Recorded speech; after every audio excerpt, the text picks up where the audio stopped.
So Berto emails, let's read him. What do you say? Let's do it. This is the Psychology in Seattle podcast, and I am your host, Dr. Kirk Honda. I'm a therapist and a professor. My name is Humberto Castañeda, and I sell demagnetized accessories for your fridge. Highest tier annual patron Aline from Sao Paulo, Brazil. Is that how you say it? Sao Paulo? Sao Paulo, I guess. Sao Paulo. She says, I want to share my experience in response to something Humberto said in the episode Swindler Row and Lightning Round. This is when we talked about Tinder swindler. About Humberto's need for truth. I totally relate to his struggle. Berto, what were you talking about in that episode? About your need for truth? If I recall correctly, as a child, there were so many unanswered questions, like why do I not have my mom here? Why can my parents not be together? Why is my dad out of work? Why is the house falling apart? All these kinds of things.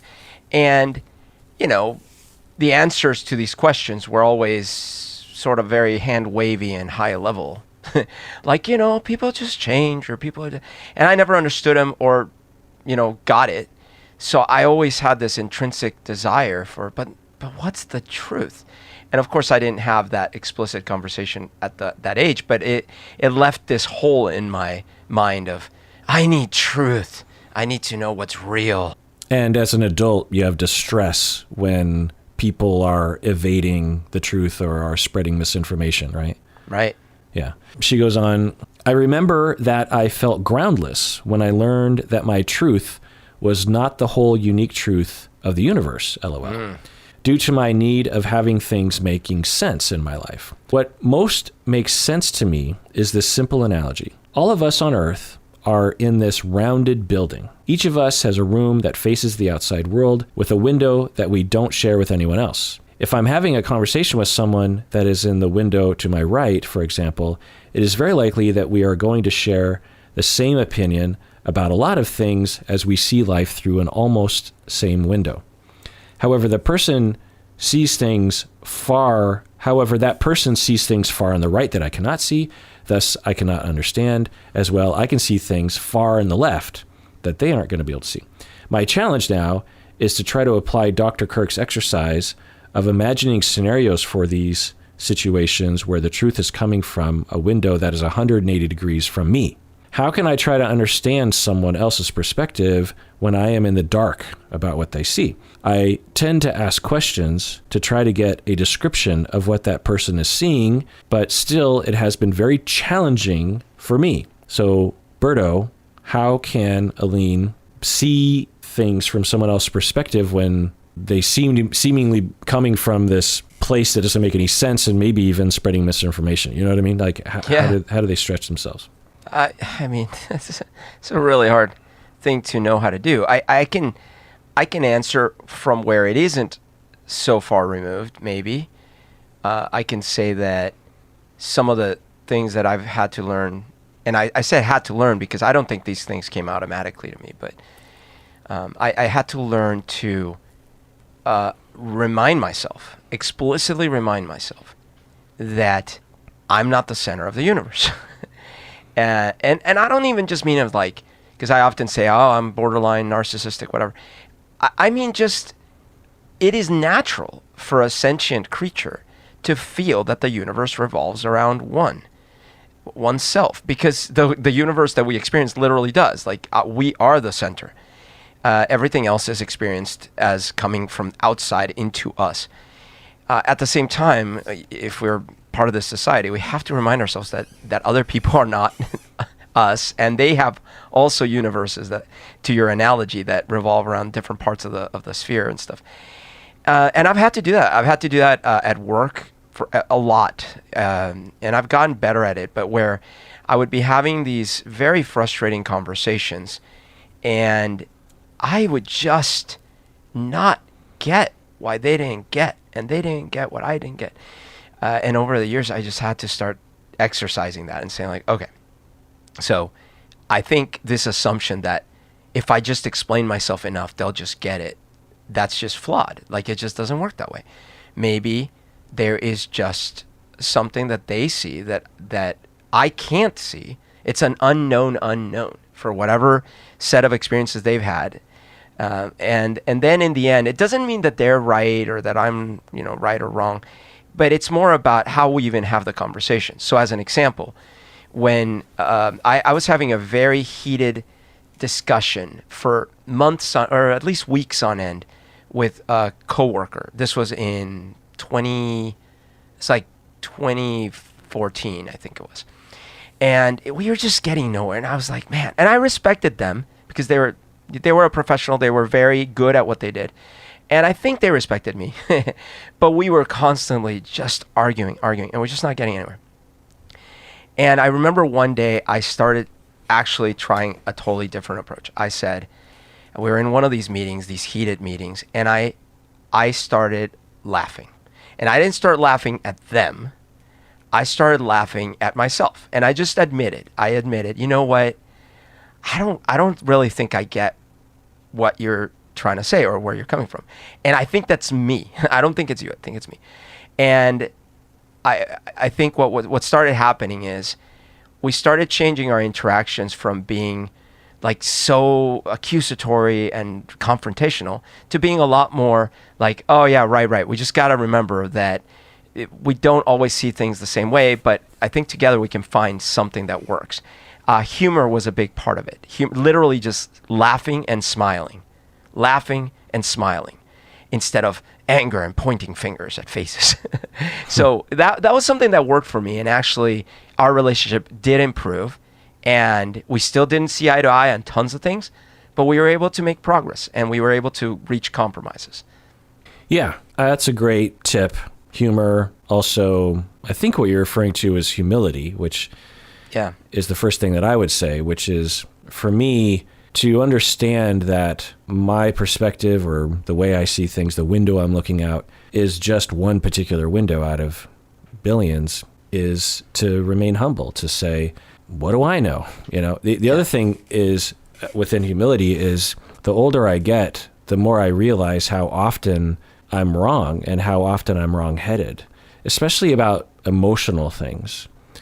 There are things factually that I can say, well, I mean, it's a fact that this and that. But when I'm in a situation that provokes emotion, like a work tension or marriage tension or something along those, or I'm upset at some other political group or something, I'm emotional about it.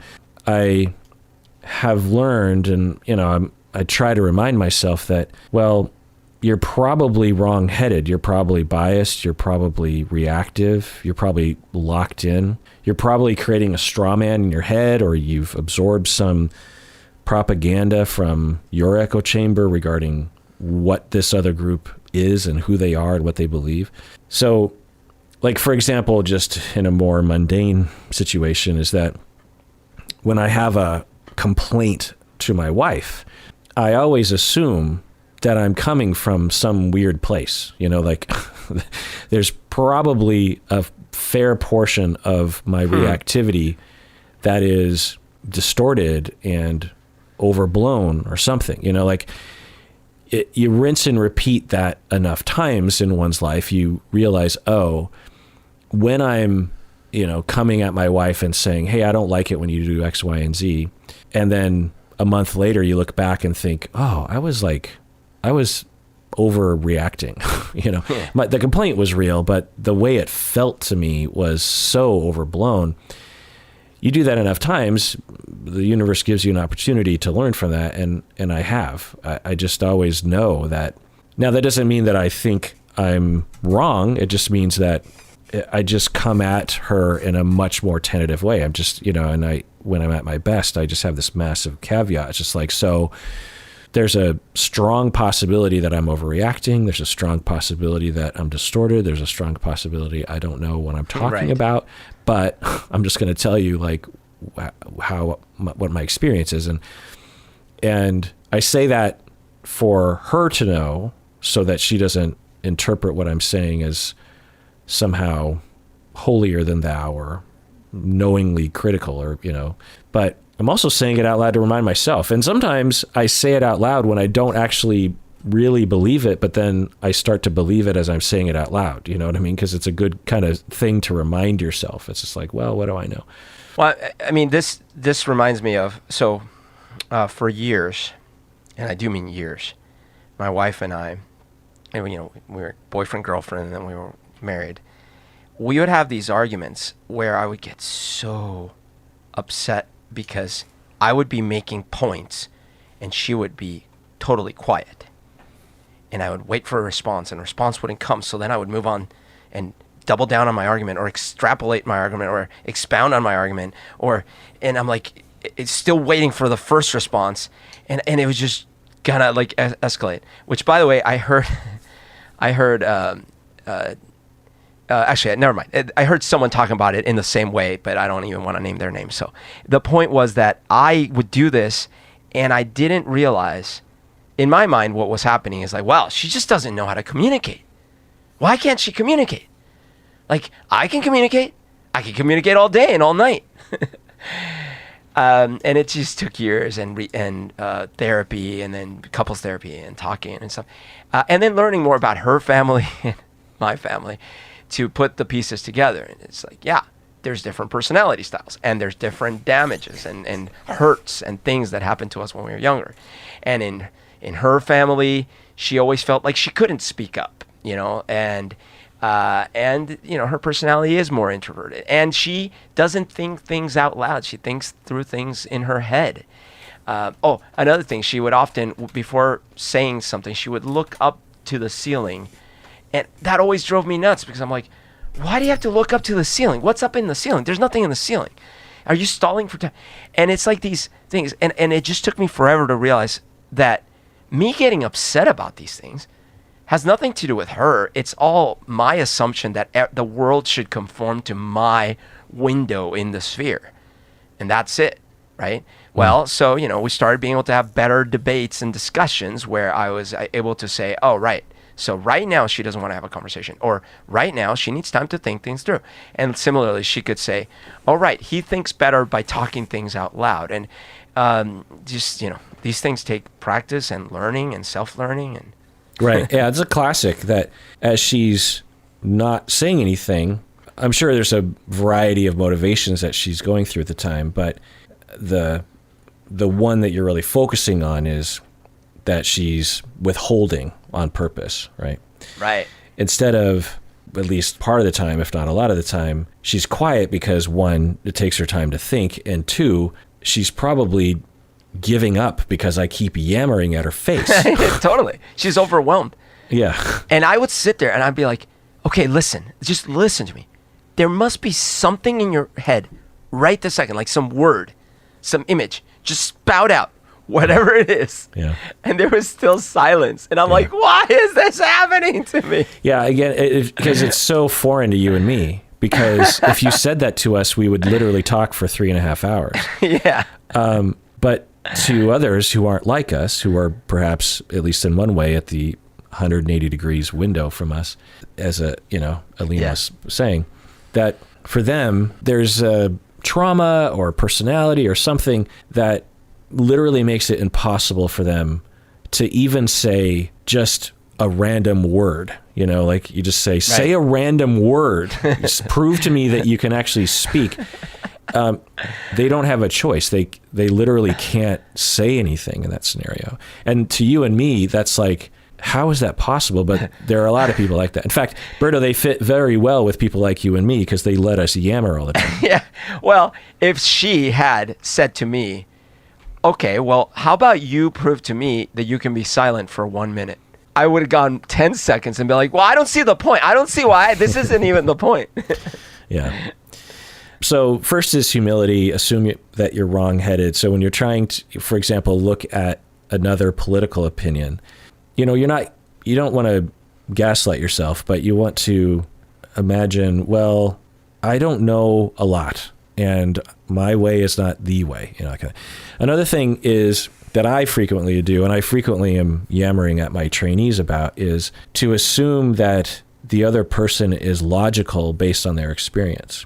There's a logical path that they have followed to arrive where they're at now, regardless of what topic we're talking, with a political view or your spouse or something. There's a pathway that led them to where they're at. And if you went on the same pathway, there's a good chance you would have arrived there as well. But your pathway is very different from their pathway. For example, I hear a lot about the anti-abortionists lately, naturally, right? And I'll hear these claims about them that could be true, and I'm guessing for many it is, vilifying claims, essentially that they're evil fascists that are just purposely trying to ruin other people's lives or something along those lines. And certainly, I'm guessing some are.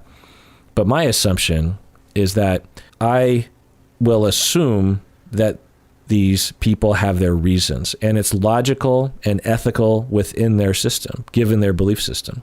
I don't agree with them, but I also don't vilify them. I don't see where they're coming from as generating from a place of evil or ill intent to harm people on, our side. I see it as, to them, there's a logic there. And again, I don't agree with it, but I just always assume that. So when I'm talking to my trainees, a real critical example of this is a client will come to me and talk about their partner. So I have a client that's complaining to me about her husband, my husband this, my husband that.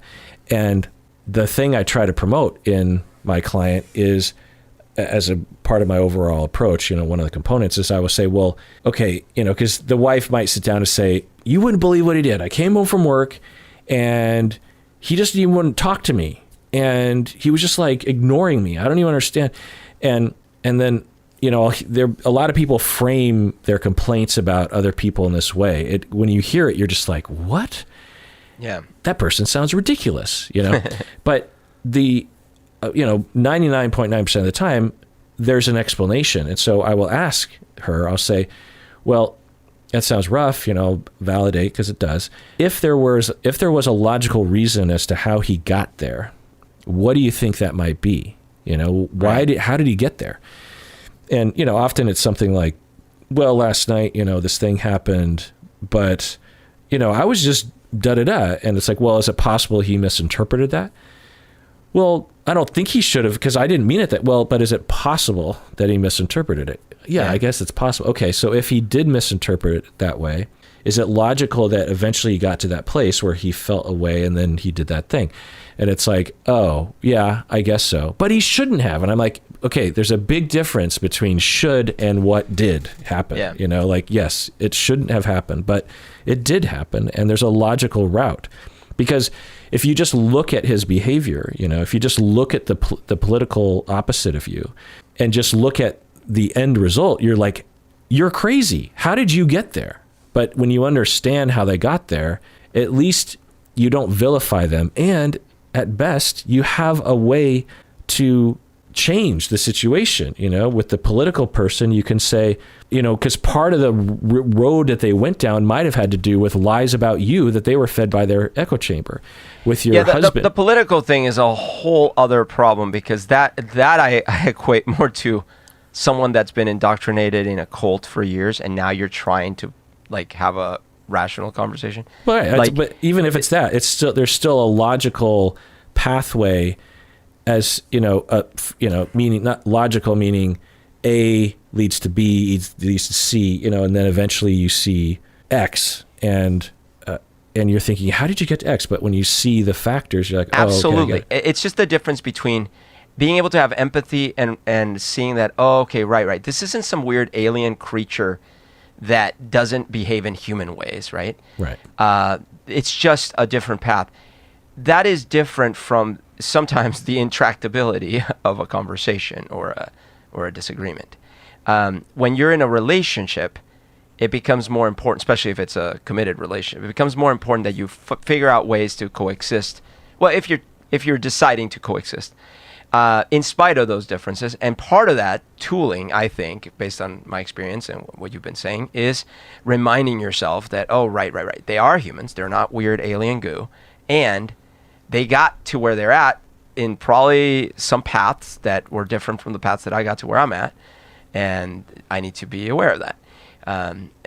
When it's not someone that you're sort of in that relationship with, it's a stranger online and you're debating with them, it becomes a lot harder to remind yourself of those things. But they're still true. It's still true that person got there through some series of, quote unquote logical steps over many, many years sometimes. Yeah.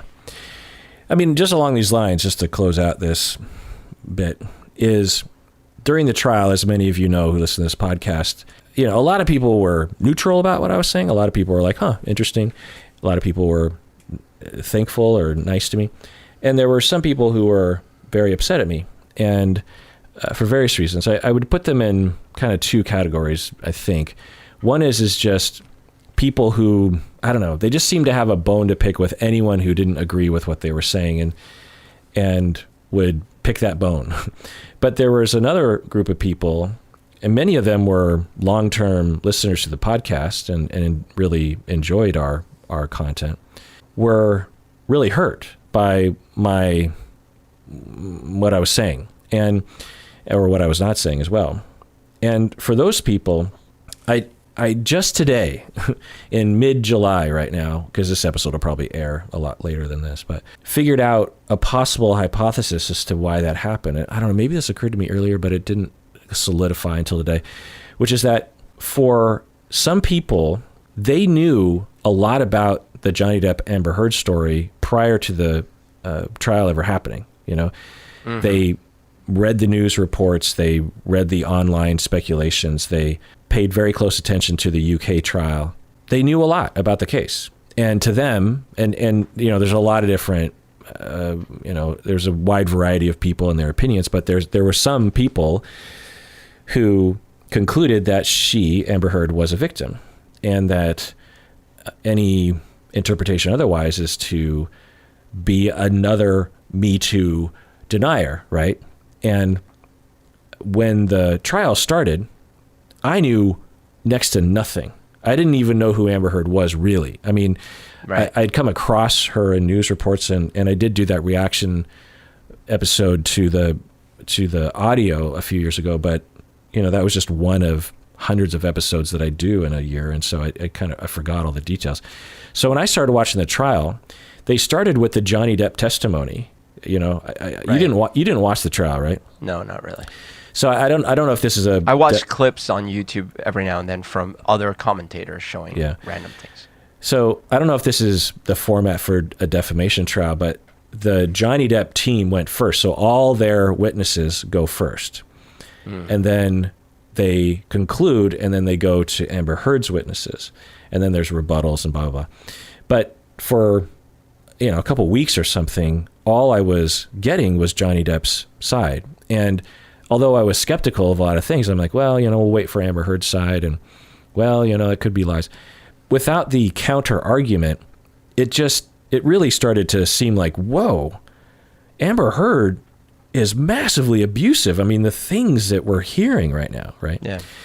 And since I do reaction videos, hence the title of my episodes, where I say reaction video. It says therapist. It's not therapist summary video or therapist analyzes documentary. It's not a documentary. It's literally, when you watch someone react to, say, Led Zeppelin, like a Generation Z listen to Led Zeppelin for the first time. You're not upset when they don't understand. How do they not know that they already recorded that song in a different album?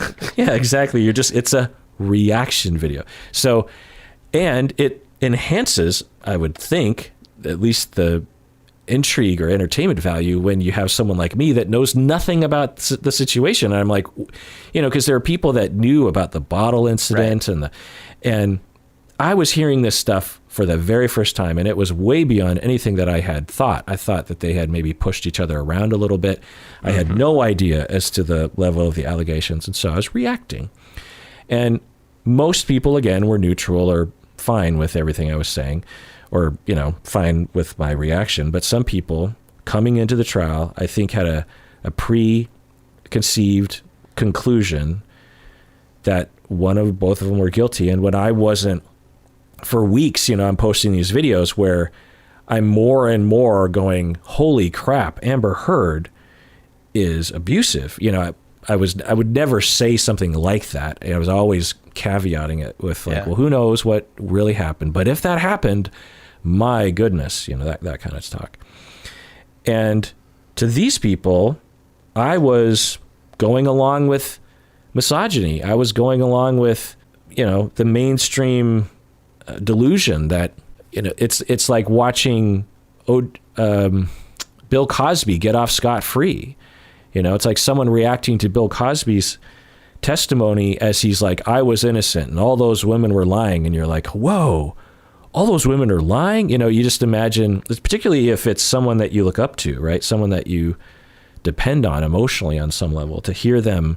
Well, I mean, there were huge debates and arguments back at the OJ trial. After the OJ trial, I got into some because there were people, rightfully so, claiming that cops were extremely racist towards black men, especially, and women, but men being incarcerated all the time. And so they were thinking like this was that, right? And so there are a lot of built up baggages in a lot of these cases that you could bring along with you to these debates.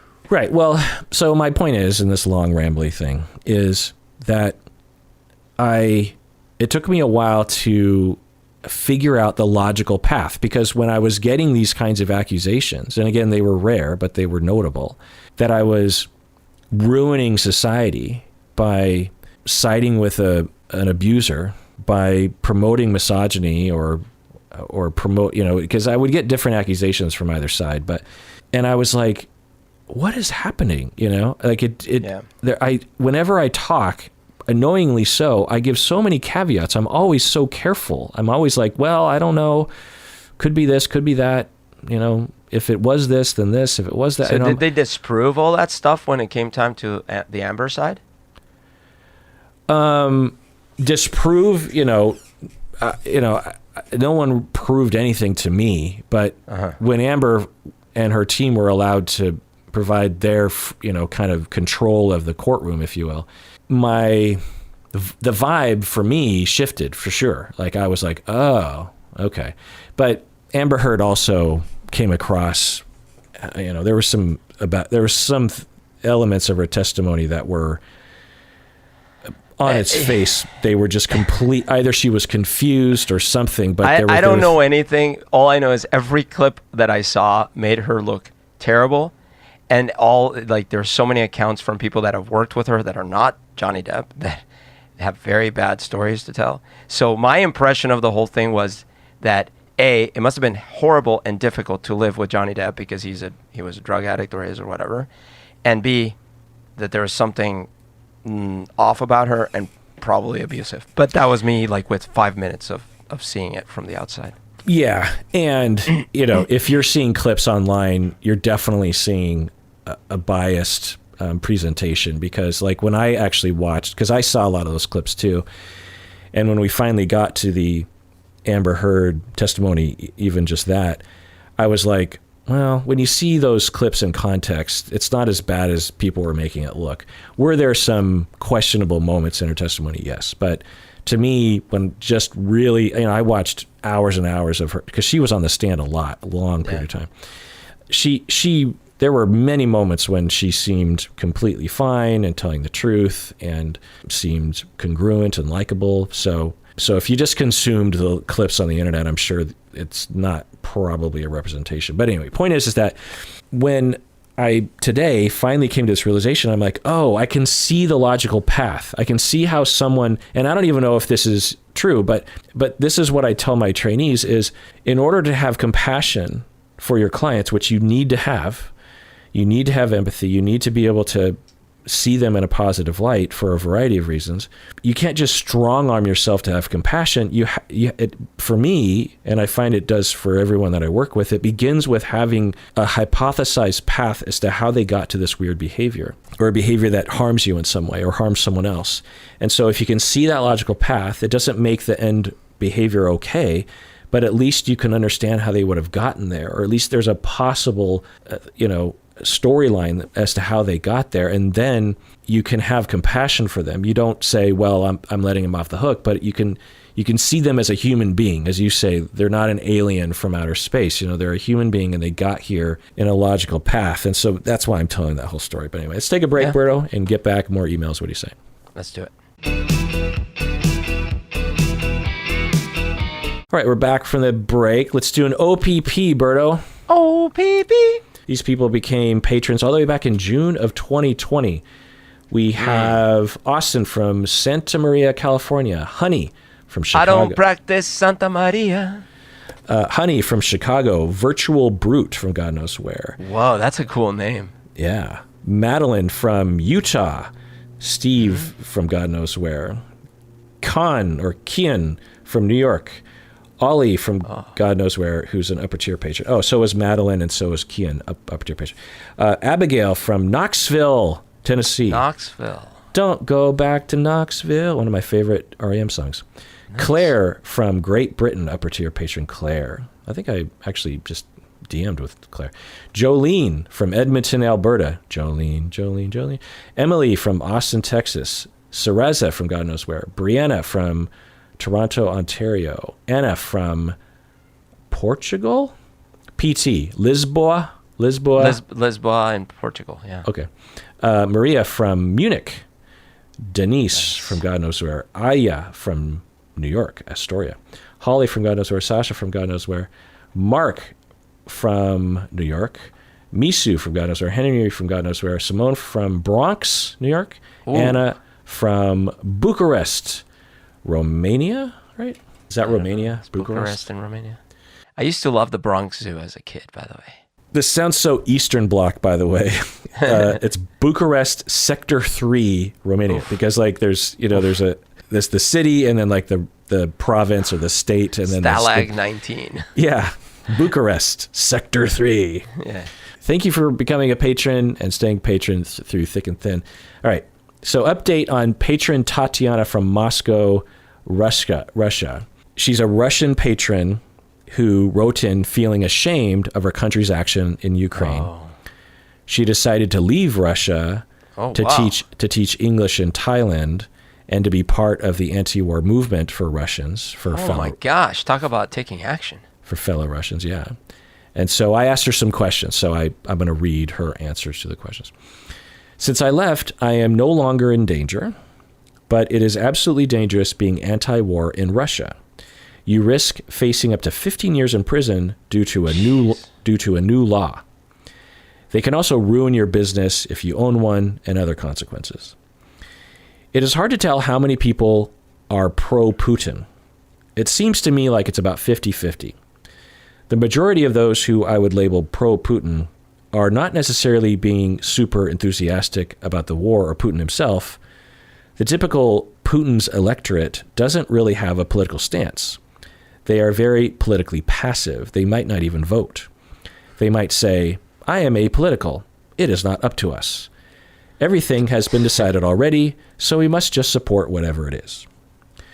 Regarding the war, they change the topic or may start repeating the propaganda, like, we don't have a choice.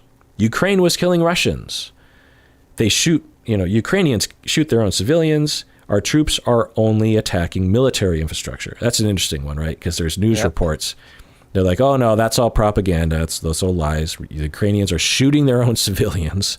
Yeah. Our troops are only attacking military infrastructure. It's like, what? I am feeling safe and overall stronger since I left. I feel like my depression, my guilt, and my suicidality were me grieving my country and grieving my home. Oh. I feel homeless in a sense. I remember what you said about grief, in that there are two stages, active grieving and rebuilding. I think volunteering pushed me into the rebuilding stage. Despair became proactiveness. I am trying to help those people however I can. In the meantime, I am aiming to create a network of Russian people who think and feel like me. That's Together we can dream like that one day we can come back and start the rebuilding of our country together. Berto, any thoughts? Amazing. I mean, what a story. That is so inspiring and so heartbreaking and hard to think. I guess I gotta be honest. Recently, over the last year maybe, but certainly recently, I've been giving thought to at what point would I move? Like leave this country? Wow, how bad would things have to get for me to leave? And it's a heartbreaking thought, to leave the area you love and uproot my kids, and it's just so tough. So I don't know what her family situation was and everything, but just the thought of like, I'm leaving my homeland. Like, I had to do that at 15, right? But this is like in this circumstance where it's like, I don't feel at home. I feel threatened. My life's in danger. But then turning it into this positive thing where, okay, fine, I'm going to go help somewhere else. And I'm going to go, like she's saying, rebuilding. Wow. That takes courage. It's an inspiration. And I applaud it. It's amazing. Yeah, agreed. Totally. I mean, I'll tell you, if I were her and I lived in Russia, what would I do? I wouldn't risk going to prison for 15 years, I'll tell you that. Yeah. And I probably wouldn't move. So, yeah, good for her. I've given a lot of thought, too, about that. How I'd like to think that I was militant when I was younger. There just wasn't really a thing for me to be militant actively with. But nowadays, I think, oh, man, what would be the threshold where I would... Because, if I had to join some cause and leave and go and put my life on the line, that means my family is now without a father, right? And so what is that threshold? It is brutal to think. And for example, in Ukraine, that's literally what had to happen. You leave with the kids, I'm going to stay behind and fight. Oh my gosh, right? That those thresholds are being crossed by people in reality as we speak. And so in this case, it's one of those like, well, if I stay, I might have to shut up and not say anything, and implicitly support this thing that I know is wrong. Because if you're someone that's convinced yourself that it is true, all the propaganda is true, I don't know, maybe it's not that hard for you to sleep at night because you're like, no, I believe it. We're doing the right thing. But if you know every day, you're like, that we're lying to ourselves and others, and we are the bad guys in this situation, and I want to do something about it, but I can't. I don't know. Like, how do you just keep going with that? Well, we've been there before as Americans. I mean, it happens all the time. There are things that I guess you're right. Our government is doing right now, Yeah. and particularly, in the past few decades, that are absolute war atrocities. Yeah. I mean, I don't know how I slept at night per se, but I figured we got to keep fighting, and you got to keep voting, and you got to keep speaking out.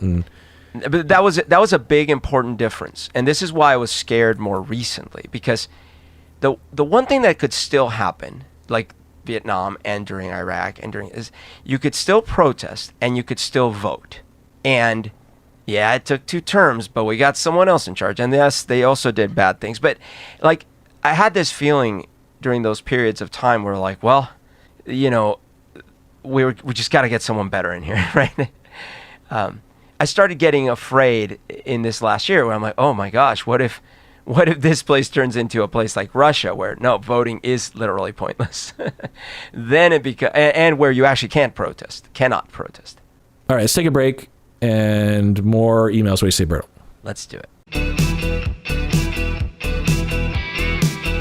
All right, we're back from the break. So these comments are from Patreon, and I don't name their names because on Patreon, I don't know if people want me to read their comments. And so I'm leaving out anything that would identify them as people. And, if they're like, why are you reading my Patreon comment on the air? And by the way, along those lines, any patrons, if you ever do comment and you don't want me to read it on the air, just say in the comment, by the way, don't read this on the air. Now, if it's something that's obvious that I wouldn't read, you probably don't need to say that. It's not a common thing. But these comments were so relevant to you and me, Berto, that I felt like I had to read them. And this was these were comments on the episode that we posted about the red flag movies. Yeah, the red flag movies. Infamous red flag movies. Which, by the way, was, a total kind of last minute topic that I threw together. It got a lot of play. Yeah. And I had friends of mine that were like, oh, I listened to that red flag movie episode. And I'm like, you did? I'm like, is that like did I create one of those clickable titles or something? I don't know. So a patron says, so we were talking about, remember bronies and that was supposed to be a red flag? Yep. And you and I were like, huh? Okay. So well, no, I wasn't. I am a brony. Yeah. I mean, sort of. But we were trying to figure out why it's a red flag. Oh, why a red? Yes, you're right. Yes. And this that's right. I was confused why it was a red flag. Yeah. Yeah. This person's saying, I'm not saying all bronies are pedophiles, but it's a subculture where pedophilia is totally tolerated, or in some groups outright endorsed, even more so than hentai. Oh my God. Okay. So I did not know about this. Is that a thing? I don't know. I did not know about this. To me, interesting. Maybe it's because there is a 4chan connection there. That's ugly. All I knew is, my experience with bronyism was that now I see the writing on the wall here, because going back like more than a decade, I remember being on 4chan and thinking, why is everyone so obsessed with My Little Pony? What the hell? This is stupid. And then fast forward to when I had kids, and I started watching My Little Pony, the new episodes, and Equestria Girls, and I loved it. I thought it was amazing. So then I'm like, oh, I guess I'm a brony. But maybe I wasn't aware that there's this horrible underside to the whole thing. Yeah. So I disavow my bronyism if that's the case. Yeah. This next comment on Patreon on this episode is basically a well-written essay. Whoever wrote this essay on this episode, I thank you. You're a genius about all sorts of things regarding movies and otherwise. But anyway, so let's read this. Let's go piece by piece, Berto. It's kind of long. 500 Days of Summer is, so I was talking, just chiming in about how I loved 500 Days of Summer. The Pixie thing? And then when I rewatched it 10 years later, I thought, oh, What's-Her-Face is a manic pixie dream girl. And it's pretty gross. And it doesn't age well. And then, meaning that she is just manic pixie, she's just a prop, which is such a common thing in, male-centered creations like this, that she's not three-dimensional, that kind of thing. And I made the argument, which I still make, that I think the real problem is that more movies, many more movies are male-focused, because the male characters are also props. She says, 500 Days of Summer is one of my all-time favorites, so I really recommend watching it again, Dr. Honda. I think you'll see what the film is actually trying to do is subvert the trope of the manic pixie dream girl. There are many moments throughout where Tom is ignoring Summer is the manic pixie dream. There's many moments throughout the movie where Tom is ignoring Summer's emotions, or even when she's blatantly telling him to try to preserve his own, or when she's telling him to try to preserve his own fantasy of her. The final scene of The Graduate is actually involved in a seminal moment in the story where Tom and Summer have totally different interpretations of the film, The Graduate, which is representative of how their characters interact with one another. So just chiming in here, she's basically saying that my first time I saw the movie, I saw on one layer. Then when I saw it a second time, so the first time, if interpreting what she's saying, or they are saying, is the first time I saw 500 Days of Summer, I didn't understand the sexism in it, and I loved the movie. I really did. The second time I saw it, older, I was like, oh, this is sexist. I don't like it anymore. But apparently, it's even working at a deeper level, which is no. Third time you watch. There's they are actually presenting a manic pixie dream girl, but the point is, the writers are trying to tell us is his problem is that that's what he does. You know what I mean? There's another part of them. There's another part of the movie, and maybe if that is what it's so subtle, and if that is what the writers are trying to get across, because it's not just the Joseph Gordon-Levitt character who is idolizing this manic pixie dream girl character, but it's also his friends, which are total d-bags.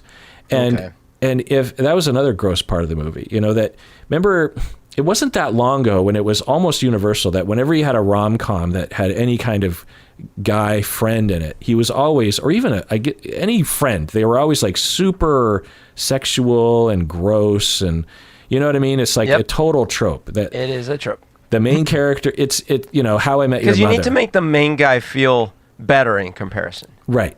And you also want to have, I don't know, that kind of element. And there was a lot of that in that movie.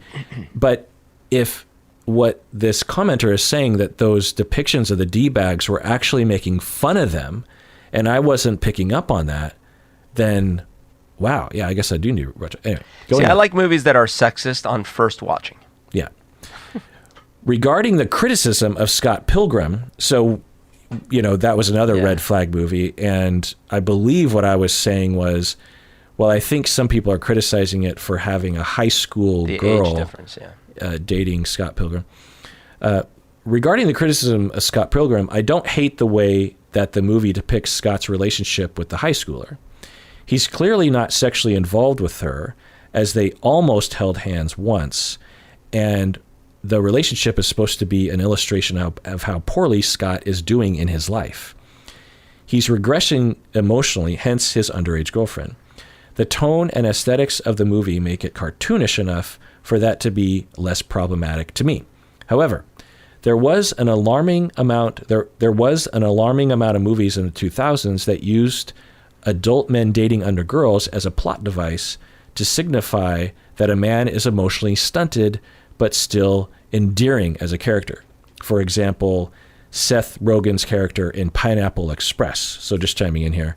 Do you know what underage actor Seth Rogen is having a relationship with in Pineapple Express? I don't think I watched Pineapple Express, or I don't remember it very well. Oh, it's a pretty good movie. It's Amber Heard, actually. Oh, interesting. Yeah, a very young Amber Heard. The movies always end with the adult breaking up with the underage girl to show that they're growing up as a person. But that still makes it seem like dating high schoolers is totally a normal thing for likable guys to do when they're at a crossroads in their life. So another movie that I thought of that does this is Beautiful Girls with Timothy Hutton and Natalie Portman. Have you seen this? Do you remember this movie? Yes, I believe I did see this back in the day. Yeah, it was kind of a popular movie. So Timothy Hutton, he's in his mid-30s, and Natalie Portman is playing a 13-year-old girl, and she's a total Lolita character. She's pursuing him and wants to be his girlfriend, and is openly jealous of the girls that he's dating, and it's back in the day in the 2000s, it was just like, well, who cares? Now you're like, on a number of levels, you're like, wait, what? Now, I watched a little bit of the movie, and I didn't watch the whole thing, but I watched some clips just to remind myself of those scenes with Natalie Portman flirting with Timothy Hutton. And he's not openly flirting with her. You could interpret it as he doesn't want to hurt her feelings, and he likes her as a person. He thinks that she's smart and has a whole life ahead of her, and is just not shooting her down in a harsh way, but he's definitely not entertaining it. He's just like, like if a female teacher were to have a 7-year-old student who was in love with her, she wouldn't be like, get out of here, you're disgusting. She would just, you just, you're okay, so funny. Yeah, you'll break hearts when you're older, I'm sure, that kind of thing, or whatever. Now, Natalie Portman has actually come out against the movie herself as an adult. She says it had an effect on her development sexually. Whoa. Yeah. Wait, she was actually like 13 at the time? A teenager. It was one of her very first movies. Yeah. She did had an effect on her? very soon after The Professional. This is something I've always wondered about. Like, there are such unethical considerations when it comes to kid actors. Yeah. And it's just... Yeah. So, Berto, what do you think about this trope? The guy who's likable, who's going down a bad road, and as a transitional object, he has a relationship with an underage girl, and as he emerges out of the belly of the beast, he leaves her and can be a full adult now. What do you think about that? Yeah, I'm biased because I always had a bone to pick with these people since my competition in high school was against 29-year-old losers. So I don't like it. Nope, sir, I don't like it. That said, I think movies I think you got to clarify for the listeners, for those who don't understand, you as a teenager, the girls who were your age were dating guys who were adults. Well, not just the random girls, like literally one of my main girlfriends in high school, the boyfriend before and the boyfriend after were both in their late 20s. Yeah. Before and after me. So when you would see scenes like that, it would just remind you of that? I mean, I don't know if it reminds me, but it's certainly like, That said, it depends on the movie. Some movies, like we saw, what was the movie we loved? You know, the pizza, pineapple pizza. What's it called? Tropical pizza, milkshake pizza, whatever it's called. That one, licorice pizza. That one was amazing. And it had that. It had a relationship, although it's a woman and a boy. But still, I thought that was handled okay. I thought Scott Pilgrim was handled fine. I thought that in the one with Matthew McConaughey, it's actually like, it's sort of like he is made fun of, but also glorified. So I always felt a little weird about that one. So I think it varies by movie. Dazed and Confused? Dazed and Confused, yeah. Oh, yeah. Like he's made fun of. Like if you look at it, it's like it starts to look a little pathetic that he's still into that. But at the same time, his character is sort of seen as a cool character, and so it's also kind of glorified. So it depends on the movie, and some movies I've been okay with, and some movies I'm like, yeah, no, I don't like it. In general, though, the idea is like, no, just stay in your zone. Don't go dating kids. Yeah. Considering how it could be easily misinterpreted, I mean, the thing to me that's just so telling about how this trope is ungood is that so many, as the Patron is pointing out, so many movies and stories up until 10, 15 years ago involved this element in a mainstream movie.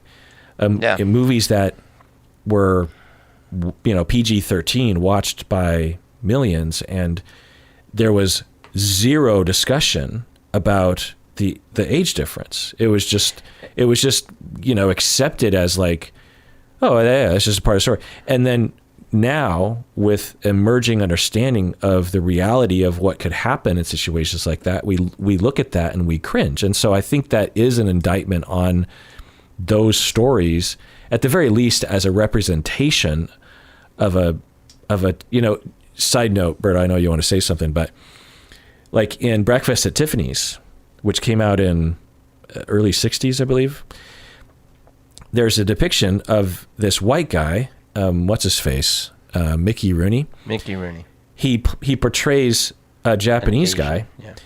At the time, no one thought it was bad. Like for, in fact, decades, like I would say well into the 90s or zeros, mainstream view about that character was, oh, it's funny, Mickey Rooney is playing this really obnoxious Japanese guy. I literally think until the movie Dragon, the Bruce Lee story, came out, no one had even given it a thought.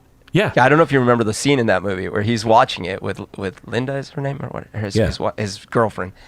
And they're watching that movie because, it's Breakfast at Tiffany's. Let's go watch Breakfast. And that scene happens, and you just see Bruce Lee's face like he's so confused about what he's watching. Well, I've always hated it because I'm Asian. I am Japanese. And so when I would see that, I'm like, I had been harmed by those kinds of images my entire life. And to see it just so blatant. And it'd be one thing if the movie wasn't very beloved, but it's totally beloved. Now, I will say that Breakfast at Tiffany's is a very good movie. I just wish they would have fucking taken that scene out. And actually rewatched that whole movie recently. It's a lot darker than I remember it being, actually. It's a pretty dark movie. They literally didn't know at the time that was... Or for decades later, Yeah. In fact, I bet you half the country today still thinks it's not a problem. So the fact that now more people recognize it as a problem is evidence of awareness of reality. And the fact that we can look back at movies that involve Lolitas and go, gross, is evidence that we have evolved as a society, and that's a good thing. Though, okay, so first of all, I do believe movies should be able to explore those issues, right? But I feel, for me, the problematic thing about a lot of those movies, or probably all of them, is that the setup was always like this. The guy's just sitting there minding his own business. And there is this, precocious, predatory teenage girl who is just out for trouble. Right. And the guy, what's the guy to do? Right. Like, he's trying to not say yes, but I mean, come on. And like, you could think, like, what was that movie with frickin', the rose petals, the American Beauty? Oh yeah. There was the one with Alicia Silverstone, whatever it's called. Yeah. There was movies like that all the time. And I think that's the main issue, because if there were movies exploring the reality that these kind of relationships happen and what's inappropriate about them and what the damage can be, that's great, actually. Let's have those movies. But these were movies always making the guy seem like this just innocent. Like, what am I supposed to do, officer? Yeah. And could that happen? Sure. But it's much more often it's the opposite. So you just have to wonder about the intention of what, these people. Anyway, going on with the email. I do kind of understand why Pulp Fiction would be a red flag, though, but not for the reason the author seems to present in the article that you read. When I was in college, there were certain movies that were constantly brought up as influential and significant, and Pulp Fiction is one of the most glorified. I wouldn't call it overrated, but when I hear it brought up in conversations about history's greatest films, I do find the discussions exhausting, and I kind of roll my eyes because it's such an obvious movie to celebrate. Berto, what do you think?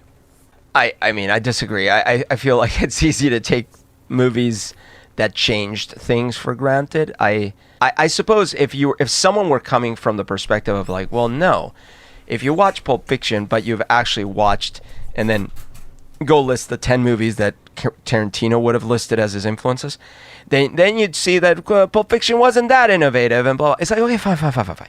But for the mainstream, Western or American audience, whatever, like, this was a very different movie. And I think it was also a kind of movie that set off a whole different type of movie that we didn't really have in the mainstream before. So I think it's fine to say, I don't like it, I didn't think it was that great, or I had already seen all the movies it was based on, and I like those. Fine. But I just don't think it's fair to say that movie is overrated, because it really did change. If you then track all the movies that came after that were, a little dark and like breaking like the convention and stuff, there's always something that were borrowed. And a lot of times you'll hear those directors saying, like, Quentin Tarantino is a big inspiration. So I don't know. I find it really hard to like poo-poo all that. It's the same thing with, like, Star Wars. Watch Star Wars. You can see the strings, Like, that's not fair. You got to take it in context to some extent. Well, also, Star Wars and Pulp Fiction are still good movies. Like, I imagine if you're a Generation Z, is that what they call them? You got we're Y. What are we? We're X. We're X. And then you got millennials, which I think are also Gen Y. They skipped Y, I think. But I think millennials are Y, and then there's Gen Z. Anyway. And then I imagine Gen Zs would like Star Wars and also like Pulp Fiction, because I think they're just good. It's just good storytelling, Right. Particularly Pulp Fiction. I mean, every once in a while I'll watch like a scene from. I'll be like, oh, it's just like so the way. entertaining. Yeah, the way that he writes it and directs it and films it, it feels so. It's cartoonish, but it's also realistic in a weird way. It feels grounded, when Bruce Willis is in his tiny Honda Civic and he sees Marcellus Wallace walking across the street, and Marcellus is just holding like a ice cream cone or something, or like a burger. He's eating something. Yeah, and he just runs him over, but he loses control of his car and smashes into a telephone pole or something. Yeah. Like, that's just so, how did he come up with that, right? Like any Right. other writer would have had a much more flashy scene. It would have been way more, I don't know, a shoot 'em up. And, That's a great point. There were so many unexpected turns in that movie. And I don't mean in the Shyamalan sense. I just mean you're starting to see the scene. You kind of get where the scene is going. And a lot of times it doesn't. It defies expectations. Yeah. Or there is something about the scene. It's like, okay, yes, the scene does go the way you think, but not the way you think it goes. So, for example, when you have this is kind of the perennial thing where you shoot Marcellus Wallace from behind and you see he's got that scar on his neck. It's like, oh, that's going to come into play. No, it doesn't. yeah. Right? Yeah. Or the first time that Travolta shows up to pick her up, and then he's like kind of looking around. And you're like, oh, I see where this is going. But they end up drinking $5 milkshakes and dancing swing. Like, you certainly could not have predicted that's what happens. Right, Mm-hmm. you might have predicted the awkward tension. That, ooh, should I start a relationship with her? Ooh, that's the boss. You predict that, but not how it unfolds. Yeah. It's like Tarantino is really good about that. About like either what's gonna happen defies your expectation because of what, or fine, this is the scene but you're seeing it in a way different way. Yeah. Although I am kind of in between the Patron and you in that I like Pulp Fiction, but to me, it's not, I don't know what rank I would put it in terms of Quentin Tarantino movies, but it's definitely not my number one.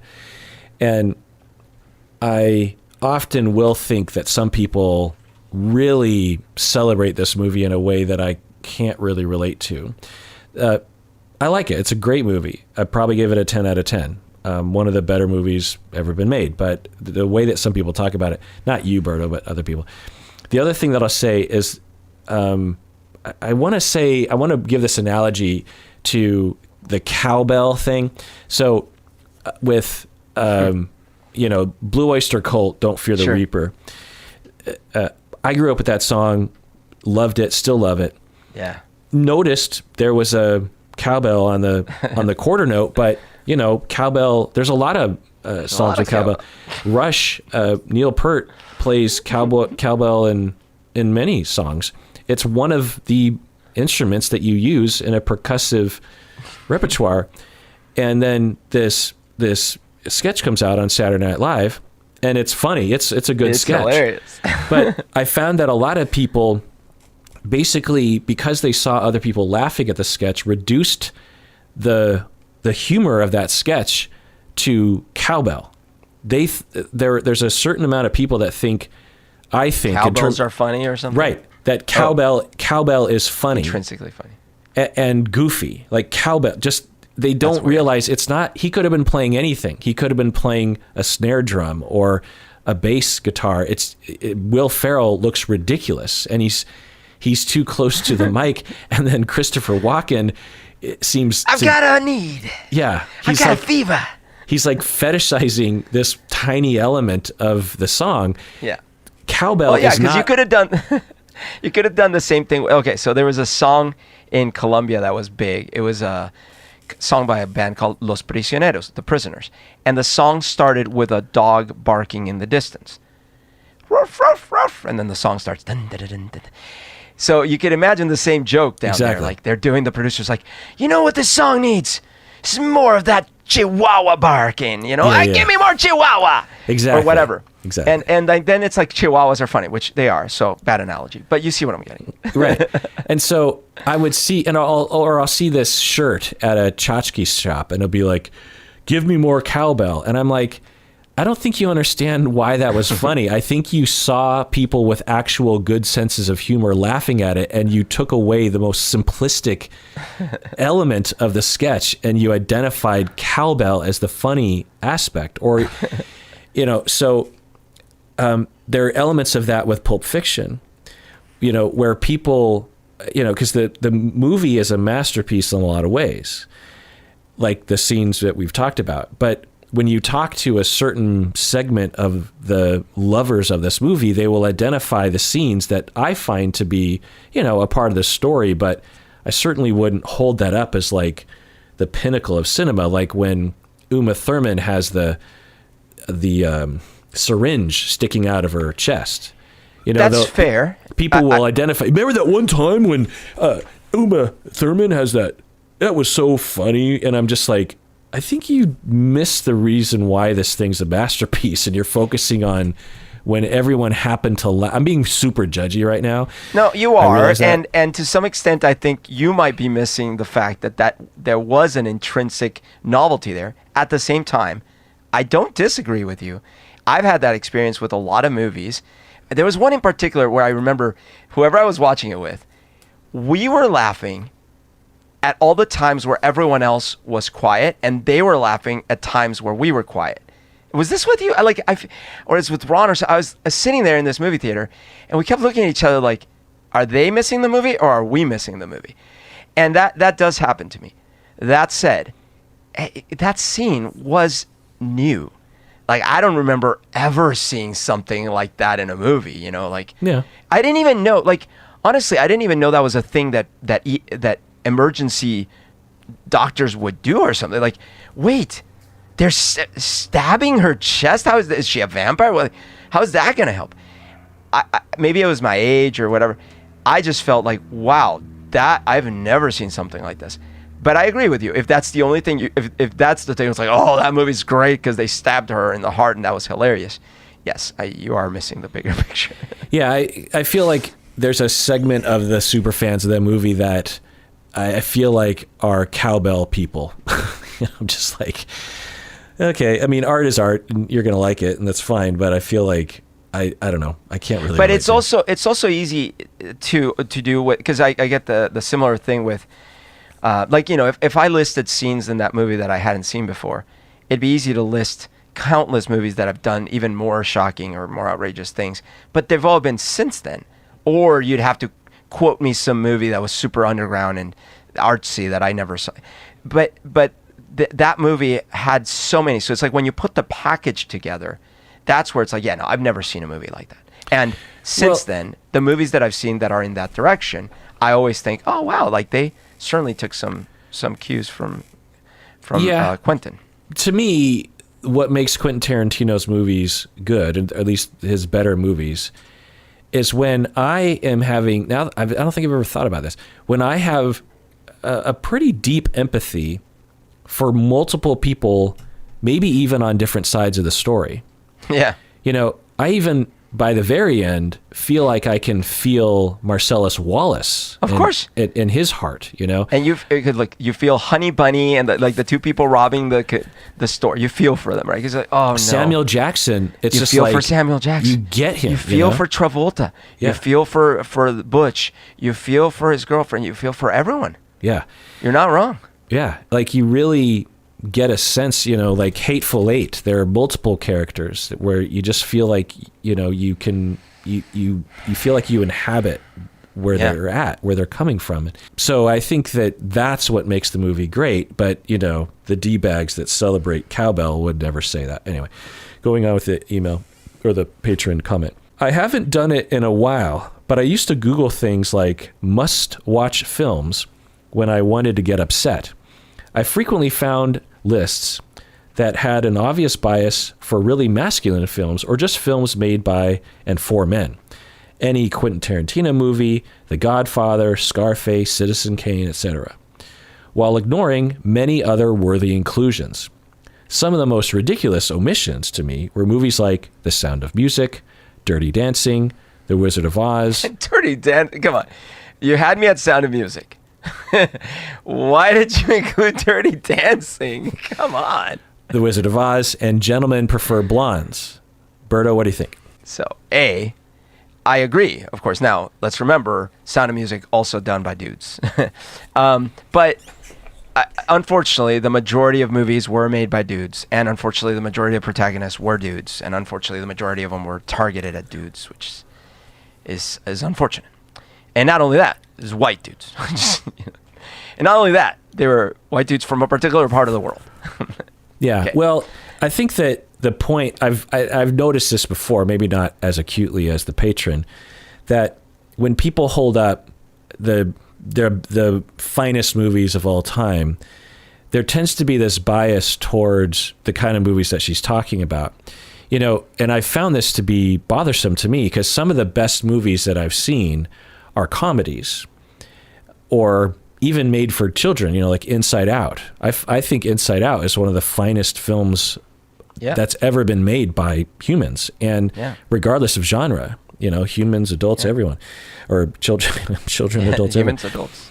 And so I've always found it, because it's a similar problem during the Oscars. Yeah, they never reward a comedy, right? And even Inside Out or something like that has to be like, well, that's a good cartoon. Right.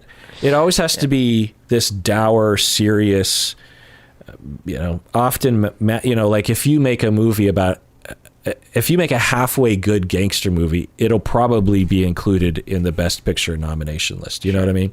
Sure. But Sound of Music did win. Yeah, sure. Now, I will say this. So statistically, you're likely to pick movies that were made by dudes, sadly. You're just statistically. So if you're going to go out of your way to find the ones that weren't made by white dudes in this part of the world or whatever, you have to go out of your way. And that might be great. That might be a movie you actually really love. At the same time, I 100% agree, and also often frustrated by that same phenomena that it's the type of movie, it's the genre or whatever, and that it's like, you can't be listed in the top 10 greatest films of all time without certain check boxes. Like, it's gotta, if it's about war, okay, that's gonna work with you. If it's some grand movie with lots of, that's gonna work with you. Whereas, like, to your point, some of the best movies, some of my favorite movies, are much smaller than that. They're much more intimate. Yeah, I'm trying to remember. There was a few movies from last year that weren't included in the Oscar conversation at all. And I remember being like, that was one of the best movies that's ever been made. How but it doesn't fit any of those categories. Anyway, but a question, Berto. I've never seen Dirty Dancing. And my wife, gawks at me. She's like, I can't believe you've never seen Dirty Dancing. It came out in the late 80s, and I probably I will give you something really nice. Like I will reward you if you watch that movie and come back and tell me that I'm wrong, that it's actually a masterpiece. Well, have you seen it? Oh, yeah. Back in the day. Okay. And it's a movie with a girl that is staying at a fancy resort, and there's a dude that she likes, and he's very good at dancing and bad stuff. I don't remember. It's been 50 years, but it's not a masterpiece. Like, we can't list it next to Sound of Music and Wizard of Oz. Come on. Stacy told me something interesting. The actress, I can't remember her name. Ferris Bueller's sister. Said that she was always being made fun of because of her nose.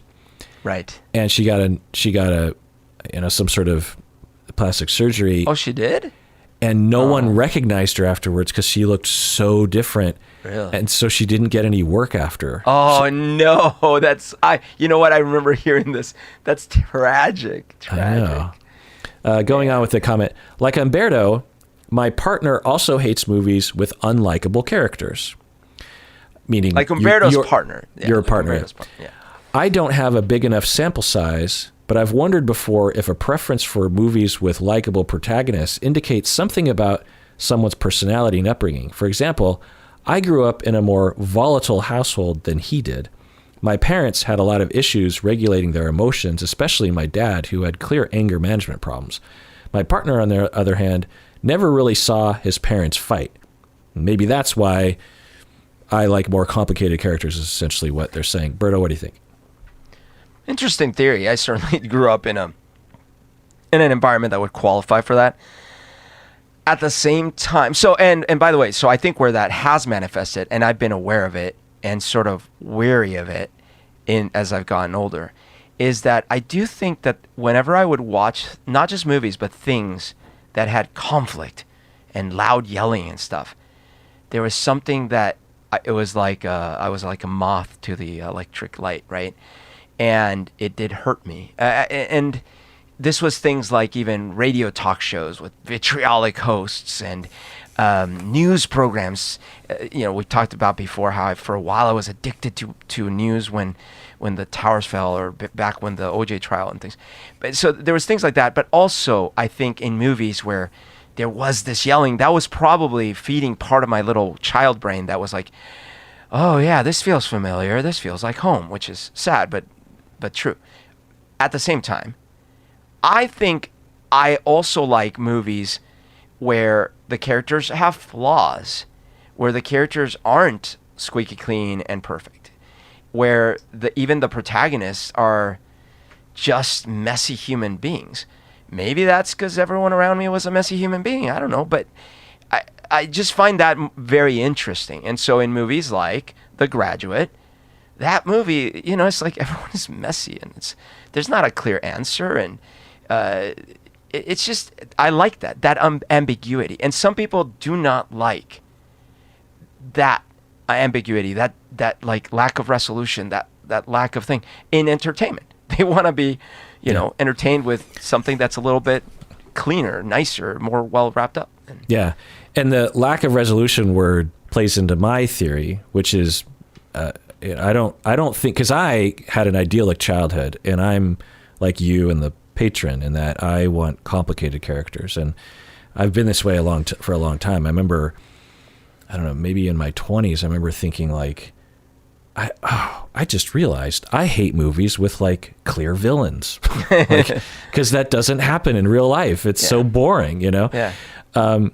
And the way I see it is that it's basically like jazz or like progressive rock or, prog rock or like alternative hip hop or hip hop in general, kind of, is that when you are really into a particular kind of music, then you know the foundation and you're bored with the typical form of the art. You know what I mean? Sure. It's like if you're super into art, you probably, when you see common art pieces that are held up as like the best art of all time, you probably laugh at it and you're like, well, yeah, that's a nice picture, but it's nothing like so-and-so, you know? And if this super art nerd shows you this other stuff, you might look at it and go like, huh? Like, why do you even like that? Well, as a film nerd and as a music nerd, when I hear things that are musically very simple, like typical pop music, all I hear is stuff that I became acclimated to as a nerd when I was 13 years old. And if I heard it for the first time when I was 13, then you might find it interesting. I would find it awesome. The kind of music that I still love today because it imprinted on me is, there's a lot of pop music when I was 13, but I listened to so much pop music from 13 to 15 that I was kind of done with that area. And then I wanted something more complicated. I wanted something that was riffing on the basics. Yeah. And, that's what jazz is, and you even said resolution. Jazz is all about subverting the resolution. It never resolves, The best you can do is a seventh chord at the end. Do you know what I mean? Yeah. And so it's exactly like that. Like it never lands you in a super satisfying place. It always leaves tension. There's always this blue note thrown in there, and some jazz and by the way, like non-resolution, it's like atonal stuff. And by the way, to me, and maybe to you as well, the resolution doesn't literally just mean, the ending of the movie or something. As an example, so one of my favorite movies of Marvel, probably my favorite movie, is Guardians of the Galaxy. But the bad guy in Guardians of the Galaxy is the worst part of the movie. Rohan is one of these totally uninteresting bad guys who is just evil and just wants to destroy everything. But he's barely in the movie too. But is barely in the movie, right? Yeah. But they definitely, it was like, okay, that one they just kind of wrote at the end of the day. Whereas if you look at Thanos, and I'm not saying these are the best works of all time, but at the same time, Thanos was a great bad guy, both in the comic books and in the movie. Because here was a bad guy that you were like, oh wow, this isn't normal. Like they seem to profess this love for Gamora and it's his daughter, and then he's got to sacrifice her, and there's all these layers to it and stuff like that. So they made it so that like there was a big payoff there. There was a bad guy that you could follow for a lot, because Thanos is in a lot of those movies, and yet you don't grow tired of him. You don't think yeah, I know, we get it. You're evil. You're just evil. You just want to kill everyone. You're like, no. He's like, there's more to this. There's this weird. So to me, that's a kind of pop culture version of this, which is, even though that movie is Hollywood, and there's definitely a resolution. It takes 2 movies, but there's a resolution. There was still that sense of like, well, but I'm getting more depth. And so when you take it to movies that aren't popcorn, vanilla movies, I want even more. So if I'm going to go watch like an art house movie, and that art house movie has just squeaky clean characters and a clean resolution, then I'm wondering, why was it called an art house movie? And that's why movies like American Psycho or Rushmore or any of these kinds of movies are really appealing to me, because it's not really like it's just life, and it's weird and dirty and the way I would put it is it's riffing on a motif. Those movies are taking other movies that you and I are boringly familiar with, and riffing on them. And if you aren't bored of the basics of that art form, and you watch American Psycho or Rushmore for the first time, you might be like, huh? Absolutely. It will not be something that lands with you. Yeah. Oh, I had an example, but I lost it, Berto. Oh. What were you talking about? You were talking about Thor. I was talking about Thor, Guardians of the Galaxy. Thanos. Thanos. Oh, I don't know. Was it one of the Marvel movies that didn't land? No, it was like something that subverted. But anyway, side note, the other night I rewatched Thor Ragnarok. Yeah. And so originally I gave it an 8 out of 10, which is pretty high. Yeah. I rewatched it the other night and gave it a 10 out of 10. It is. Oh, okay. I mean, it's such a fun movie, man. It's not only super fun, it's super funny, but it's also, it has a lot of heart, and the action in the movie is actually, because so many of those movies, they have these really long fight scenes where you're just like, okay. Even Guardians of the Galaxy has one of those scenes at the end when everyone's fighting, and above that planet. Well, second Guardians, yeah. Oh, was that the second one? With Ego, right? Or are you thinking... I'm seeing the first one when they're on that planet. And with the Nova Corps and stuff like that.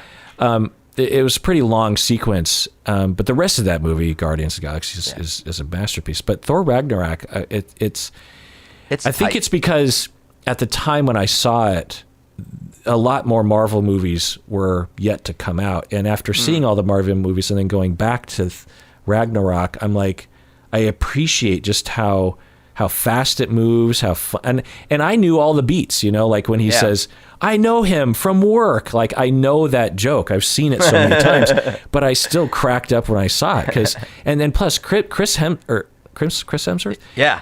He's a gift to humans. I mean, that guy, he is so funny. Into a very great, because if you think back to the first Thor and the first appearances, totally, yeah, it wasn't him. It was the writing. He's just a hunk, yeah. They were like, listen, you need to be Shakespearean and just look pretty. Yeah. And then some genius, Taika or someone's like... Taika Waititi. No. There's funniness here. We're not exploiting this the right way. Yeah. And plus, Chris Hemsworth is a comedic genius that we got to use, It became one of the best characters in the whole thing. Yeah. And I mean, not in that movie, in the whole Marvel universe. Thor is now... super entertaining. I haven't seen the latest one, but after that movie, when he started interacting with the Guardians of the Galaxy and the follow-ups and things, that was great. Like, he's just super funny. I remember what I was going to say, Berto. I remember. My brain still works. Sopranos. Classic example. So you can't watch The Sopranos and not having watched all the other gangster movies and TV shows, I guess mostly movies, you can't really appreciate The Sopranos, I think, unless you are fully aware of the Godfather movies, of, all those other movies. What's the other one I'm thinking of? Goodfellas. Goodfellas, right. So when you watch those movies, because The Sopranos is riffing on it, and one of the major jazz riffs, exactly what we're talking about earlier in terms of a resolution chord, is the end of the season, end of the series. Yeah. That was such a jazz note, you know? It was and it pissed off everyone. I loved it. I loved it from the moment I saw it. I mean, I didn't love it, but I didn't hate it. And the more I think about it, the more I love it. you know? Yeah. Particularly because it pisses off, you know, what's his face was trolling. He was just like, this is going to bug, because everyone figured he was going to die. He was going to, there'd be this totally awesome macho shootout, or... And he passes the torch to Christopher or something. Yeah, something happens, and or instead he kills. Spoiler: kills Christopher, and then who knows? Yeah, and then it just ends. And when you think about the series Sopranos, it totally fits, because the whole series was about just kind of the mundanity of their lives. It wasn't glorious, you know. Totally. For it to suddenly end in this glorious shootout would not be the series you watched. It would be totally, completely different from the rest of the series. Every scene, they did that same similar thing I was talking about Quentin, but like even, I think maybe even better, where think about how many scenes in The Sopranos were building tension and you were sure you knew what was going to happen because you've seen those gangster movies. Like, you know, yours and my favorite, Scarface, because of the hello to my little friend, because we love that scene so much. So we have the poster on our That's back. a classic cowbell moment. Cowbell People will be like, say hello to my little friend, you know, Yes. or this town is like a pussy, or whatever he says. And it's like those kinds of proclamations. I'm like, oh, okay. But in Sopranos, you'd see the scene. You're like, oh, I know where this. Oh, Tony's, and they're like, wait, that's not what I expected. And it was kind of disappointing to a lot of people, because you're like, wait, when is the next big shootout? I came here for the next big shootout. Or I came here when they're chopping up the next body. But they would like chop a body and then not chop a body for a long time. And instead, they'd get lost in the forest one episode. You know, it's like, what's going on? And then the movie, the prequel movie, was an even further jazz coda, if you will. No one liked it. Yeah, because it, again, completely subverted the expectations. It's like, he was a battle. Let's see Tony kicking some ass in high school. Wait, what? Know, what is this? It was a riff, you know, he's taking the tension, you know, and because like when I watch the movie, the Sopranos movie, I have the worries that have been injected into me from all the other gangster stuff that I've seen, where it's just like someone could die at any time. But then when the person dies, it's not the person you think is going to die, you know? And not the way you thought it was going to. Right.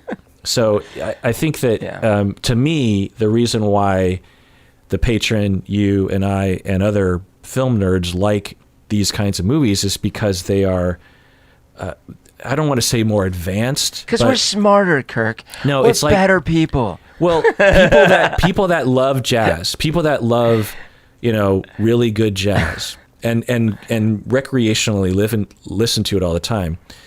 These people are listening, from my perspective, as a very much of a jazz novice for the most part.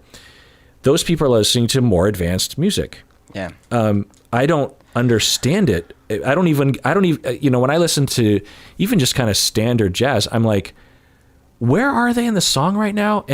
But to true jazz, you know, aficionados, they're like, they know exactly where they are, and you know, and they'll hear things. They'll hear in a solo. They'll be like, oh, like I've gone to live jazz, and some of the big jazz nerds will be in the audience, and you know, the saxophonist will go on this little line, and half the audience is like, oh, they're laughing because they're like, I know what he just did.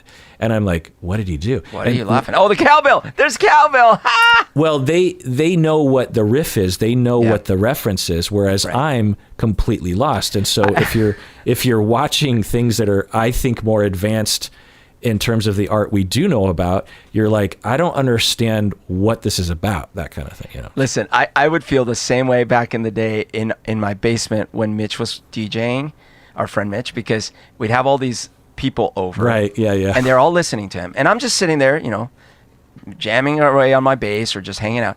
And all of a sudden, the crowd, the people, there'd be like, you know, 5, 6, 10 people sometimes. They're like, oh my God, that was sick, dude. And I'm like, what just happened? And they're all praising Mitch. And I'm like, what? And it's because he dropped some beat that was some record that everyone knew was from this one thing, and it's like, and he mixed it with some, and I, of course, it all went over my head because I don't know these references, so I was always so confused. Why is everyone so impressed about this thing? And similarly, honestly, with movies, sure. I guess I'm in that sense more of an elaborate. I want more elaborate storytelling because I have read, watched, and whatever enough stories. So now I'm at the point where, like, yeah, okay, I want more subtlety, more nuance, more like. But there's aspects about movies that I'm still that cowbell dude because, for example, the lighting and the, a lot. I have some friends that are like, will watch a movie and they're like, no, I didn't like it. It was too dark. The color was just off. And I'm like, wait, what? And those are the kind of things that if you point them out to me, I might see what you're talking about. But a lot of it is going to also go over my head. I may not know or care or notice. That's true with music as well. Even though I love music, like you were just saying, there's a lot of music stuff that I would listen to that someone that knows that genre would be like, no, that's ridiculous. Like my brother's huge into hip hop and classic hip hop and all these things I've never heard. And so if I play him something like, listen to this rap, dude, it's really cool. He just like, after cleaning up the puke on my t-shirt, he's like, yeah, bro, that's not quite good, And I don't know, because there's layers to everything. And so you and I, when it comes to storytelling in these movies, I think are on the same page. We've seen the stories that are the vanilla stories. We enjoy them. Now we want something a little more interesting. Right. To finish it out, I've seen the patron says, I've seen some people argue that if a film is consistently misinterpreted, like with Fight Club or 500 Days of Summer, then it wasn't actually effective in communicating its message. Should the directors have done more to prevent so many viewers from coming away from the films with a complete misunderstanding of its message? It's also true that two people with great media literacy skills will still disagree on what a story is trying to say. Like how I, for instance, am super duper smart and interpret 500 Days of Summer as being a critique of the manic pixie dream girl trope, while Dr. Honda is also pretty smart and unfortunately in this case is tragically incorrect in his interpretation of the film. I'm kidding, of course. There's no way to say which interpretation of a piece of art is correct and which isn't. I mean, in the case of 500 Days of Summer, the people who worked on the film have publicly said things that indicate they side with me, but that's beside the point. Even creators don't get the final say on what their story means. So I guess the main point here is that we shouldn't judge someone simply because they do or don't like something. We should just judge them on why they do or don't like something, and I will. Isn't that just the best written comment to a episode on Very, Patreon? very thoughtful, very well written comment. Yeah. I mean, you can't call it a comment. Calling it a comment is like underrating it. I know. It's the essay. I know, right? But I do have an answer to, at least my answer to, is a director liable if their message is not fully understood? It depends to some extent, maybe. But David Lynch, some of my favorite movies are David Lynch movies, and notoriously, he's like, I don't have an explanation for you. Either it doesn't exist or I'm not telling you. Yeah, David Lynch is a perfect example. Mulholland Drive, I always hold it because that's one of my favorite movies. Yeah. That movie is absolutely a riff on so many different movies, and it like takes you on this journey that you're like, look, pretty early on, you're thinking, oh, I'm not really in a vanilla plot story arc here. I'm on some other kind of journey, and now art is art, and even highly sophisticated people in the movie world could still hate Mulholland Drive. I'm not saying that, but in the same way that I'm sure there are super nerds in jazz that will debate about this song, but at least the area of complicated, more artsy, more unexpected art is, I think, more appreciated by people who have become bored of the vanilla situation. So another one, Lost Highway. When that movie starts, you could feel that you've seen this movie before and you know where it's going, because that movie could easily be a kind of a horror stalker kind of movie. Maybe even it goes a little bit into the supernatural. It starts with like this mysterious things showing up at my door, videotapes of someone's filming us. What's going on? God, David Lynch, I get chills. I mean, he is a master at freaking me out. I mean, totally. That guy, his face. Well, that's what's his name who was convicted for real murder. That was Beretta. Right. Remember? Yeah. He doesn't look like him in that movie. I know, but that he is looks him. so different. Yeah. But this is the thing. That movie could have been a run-of-the-mill, maybe even still entertaining movie where, oh no, it's kind of more of a Cape Fear type thing, which I liked, but it's more standard, right? You're just like, okay, so now this guy's coming after us. We got to escape. And oh, how did he appear? He must be supernatural. Right. Instead, this movie is surreal. It's just surreal. Yeah. It doesn't resolve. It doesn't do what you want it to do. You don't even know what it does. And if you ask the auteur, he will say, I don't know. What do you think? Well, yeah. And the difference between a movie like Lost Highway or Mulholland Drive, which I love, and other quote unquote surreal movies that also don't make sense in this same way that you're saying, to me, is that Mulholland Drive and Lost Highway, I'm still provoked to have feelings, and I feel a vibe as the writer is walking me through. It's like I'm being walked through an art show and I don't know what I'm looking at, but I feel something about it.